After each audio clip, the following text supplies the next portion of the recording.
It is time once again to return to the Pride Lands. And this time, we're going back to the origin story of the king himself. Folks, let's jump into the review of the new film, Mufasa, the Lion King.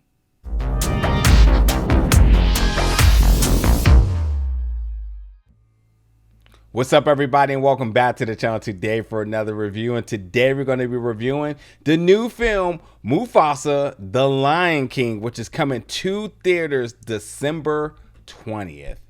Now, I may not be in the majority with this one, but I did not mind the 2019 remake of the 1994 animated film The Lion King. And while some folks had issues with the photorealistic animation, I didn't. I thought it looked great, and I actually thought it was a little ahead of its time because now you see it so much more in so many different mediums, you know. But for what it's worth, listen, it didn't reinvent the wheel in terms of the story. It's pretty much a one for one, except for the fact that like it actually gave more story to characters that we typically did not in the animated version.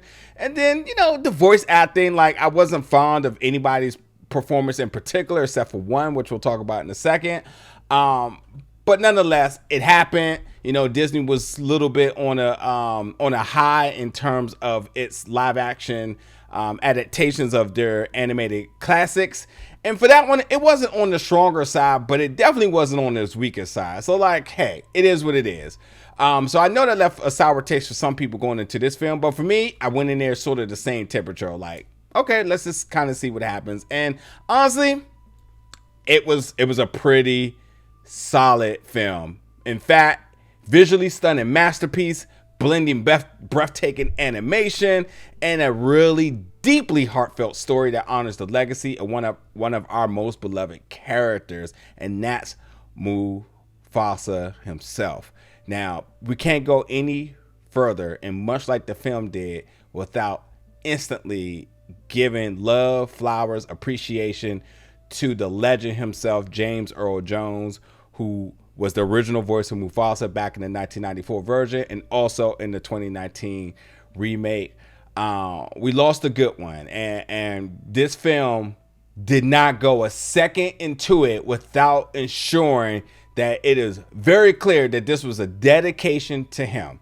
And I love it because we all love James Earl Jones, but like dedications are usually at the end of the film, and they made sure that they honored the king himself and James Earl Jones in the very beginning. So I thought that really set the tone in terms of like what we were sort of expecting with this film. We knew it was going to have a lot of heart because if you were going to dedicate something to him, you had to come correct. And in fact, director Barry Jenkins, I thought he did a fantastic job. I'm not mad at this one at all. And my rating for it, I think it's a solid B plus, something like that.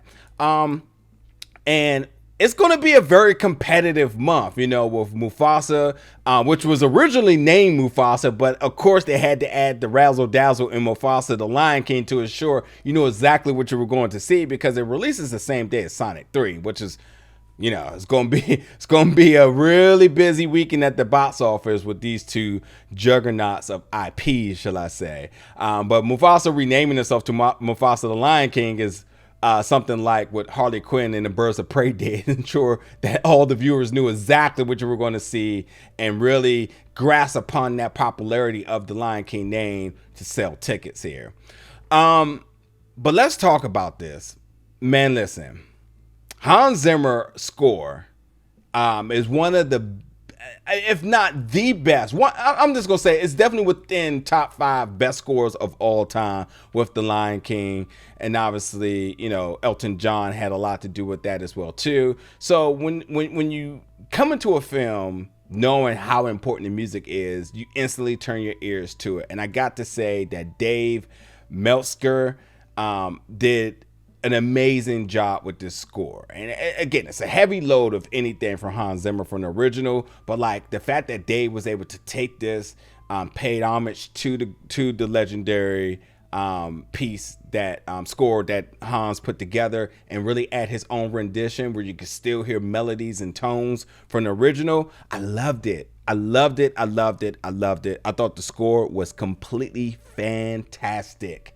and somebody who's really into music, this is definitely one that is an add to cart for me. It is so good, so good. Now, I want to go to the voice acting because I wasn't so high on the voice acting in the previous film. And I know this is a prequel and whatnot, but yes, to the previous film from 2019, and a lot of those folks return. Seth Rogen, Donald Glover for a short period of time, Beyonce's daughter, Blue Ivy Carter, as Kiara. I thought she did a really good job in her moments. We'll talk about Kiara in a little bit. Kiara is the daughter of Simba and Nala. But listen, Aaron Pierre, who was the voice of Mustafa, I mean, listen, as a kid to teenage, I mean, this is a heavy task here. Almost an impossible task, but I thought Aaron did a very, very good job in terms of making Mufasa his own. I don't think his musical pieces were any good. And of all the pieces that was in all the songs that was in the film, maybe just maybe like a few kind of worked for me. But like Aaron Pierre, definitely not getting. He's definitely not getting any extra kudos for his performances vocally. But for what it's worth, musically, should I say, but vocally, he did a really good job in voicing Mufasa and really carrying the load. But alongside of him was Kelvin Harrison Jr., who voices Taka.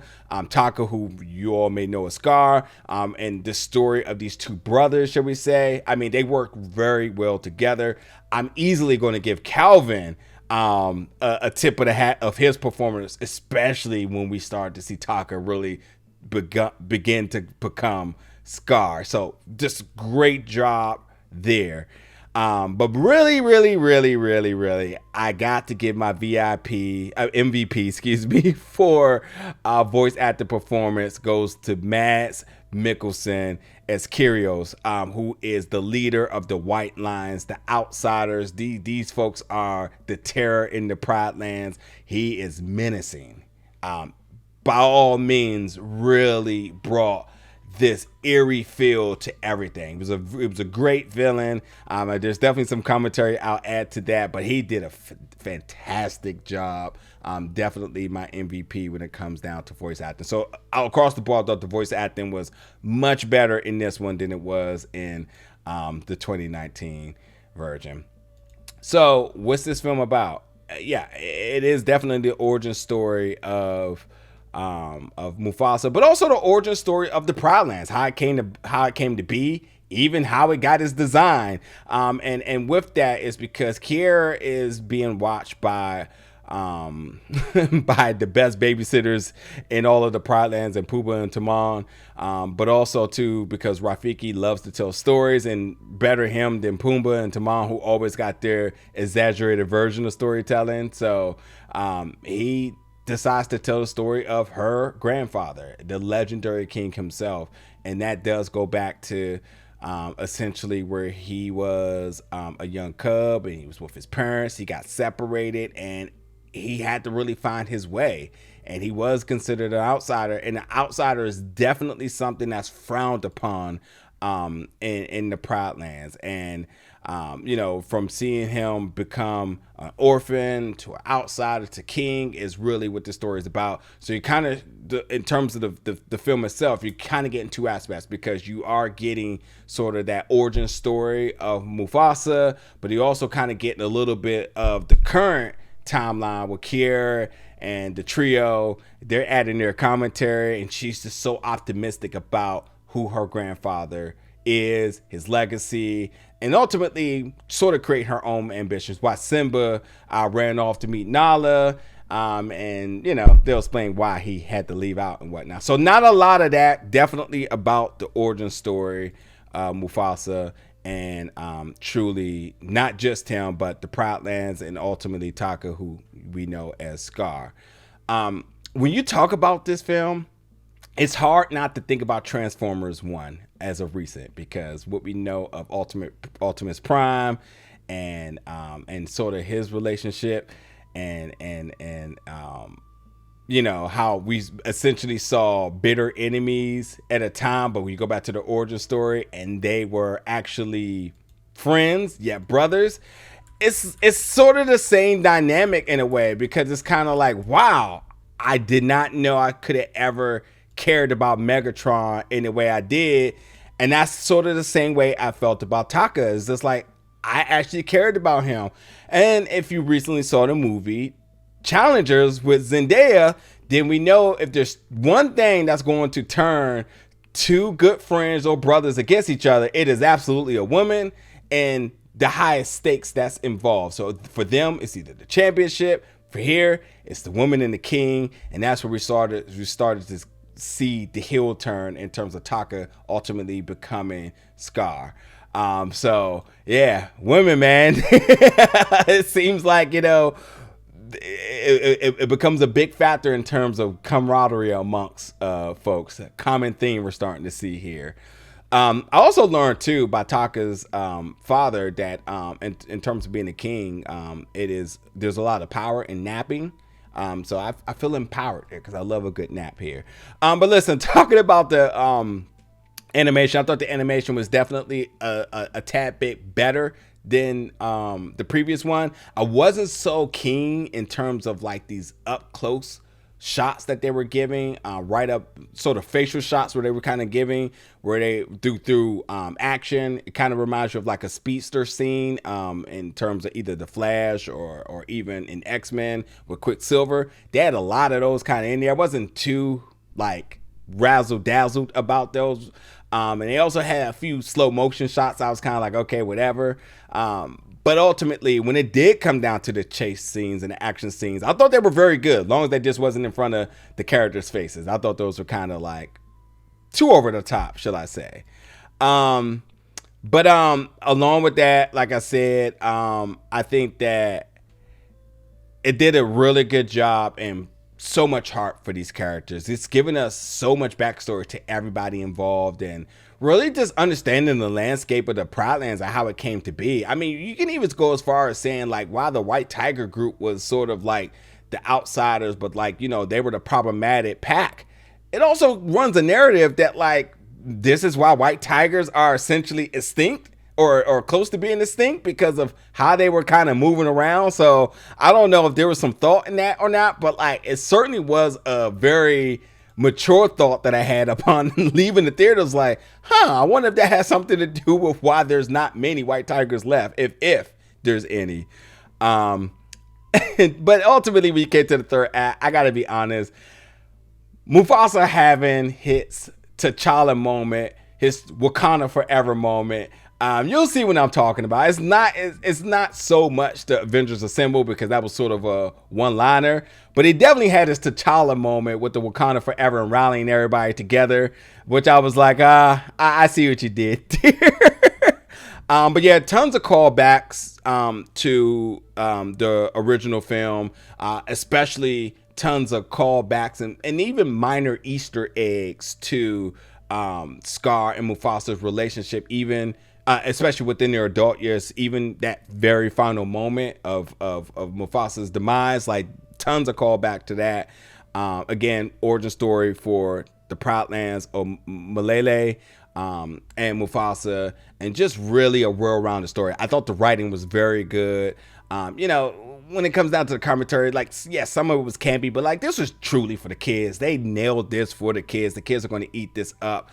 I think, yeah, it won't be as iconic as it was as The Lion King for us back when we were kids, but it definitely will hold a special spot for them. I have no doubt about that at all. I think it's also a little bit of an educational thing for adults in terms of understanding like the dynamics within the Proudlands and within different lion subsets in terms of like the women's or the women tigers, lions, excuse me, what their significance is, and the kings, and how conflict went about. I think they really did bring enough intrigue for you to want to possibly research some of it yourself. There's a lot of cat and mouse going on with that, so a lot of the chasing aspects, and as I say, with the action was definitely entertaining at times.